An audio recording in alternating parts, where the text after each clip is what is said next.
क्या वाकई काला धन है? क्या वाकई उसको विदेश से लाया जा सकता है, या ऐसा तो नहीं कि आप ऐसी उम्मीद जगा रहे हैं जो पूरी ना हो?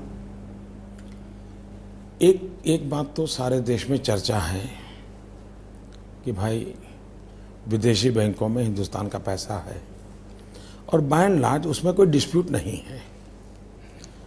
अब ये जानकारियां सरकार के पास हैं, हम सरकार में नहीं हैं, जो सरकार में है वो इसका जवाब देते नहीं हैं।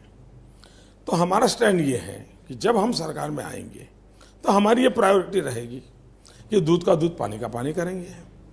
अगर मानो नहीं है तो भी ये हवाबाजी बंद हो जाएगी, और अगर है तो हम लाएंगे।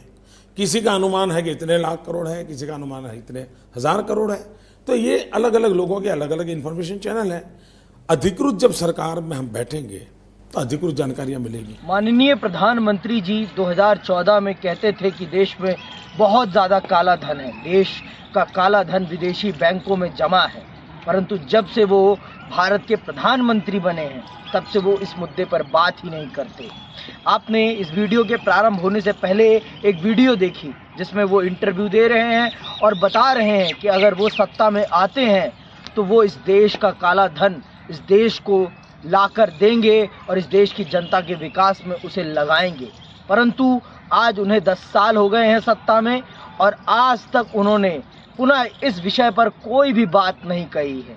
ये बताता है कि सिर्फ उन्होंने सत्ता प्राप्ति के लिए ये एक जुमला प्रयोग करा और उसके बाद फिर उन्होंने कभी इस जुमले पर बात तक नहीं करी।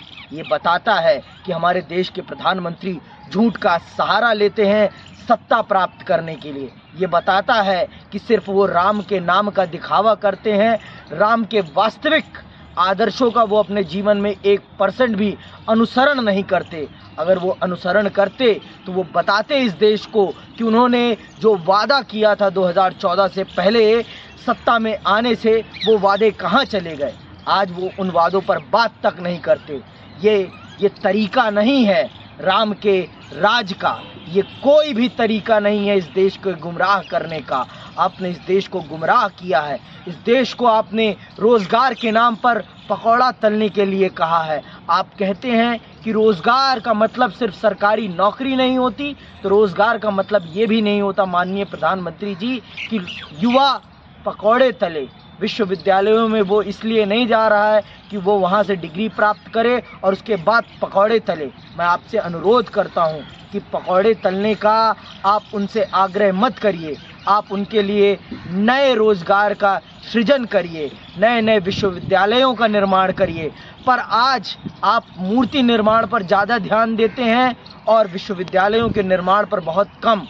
आपको मैं बता दूं कि पंडित जवाहरलाल नेहरू और उनकी पुत्री स्वर्गीय श्री इंदिरा गांधी जी ने इस देश में विश्वविद्यालयों को बनाने पर ज़्यादा फोकस किया, मूर्तियां बनाने पर नहीं। हाँ, ये ज़रूर है कि मूर्तियां बनी हैं और वो सारी की सारी कैंपसों के अंदर बनी हैं। तो मैं भी आपसे यही आग्रह करता हूं कि आप बड़ी बड़ी मूर्तियां नहीं, उन बड़े बड़े महापुरुषों के नाम पर बड़े बड़े विश्वविद्यालय बनवाइए और उनके अंदर उनकी मूर्तियां लगवाइए। कोई भी इसका विरोध नहीं करेगा, परंतु आप और आज की राजनीति में आपकी देखा देखी सभी राजनेता मूर्ति निर्माण पर ज़्यादा ध्यान दे रहे हैं और विश्वविद्यालयों के निर्माण पर नहीं, जो कि एक दुखद घटना है। इस देश की जनता को इन बातों पर विचार करना चाहिए और सोचना चाहिए कि उनके प्रधानमंत्री क्या कर रहे हैं। इसी के साथ मैं विदा लेता हूं। जय हिंद, जय भारत।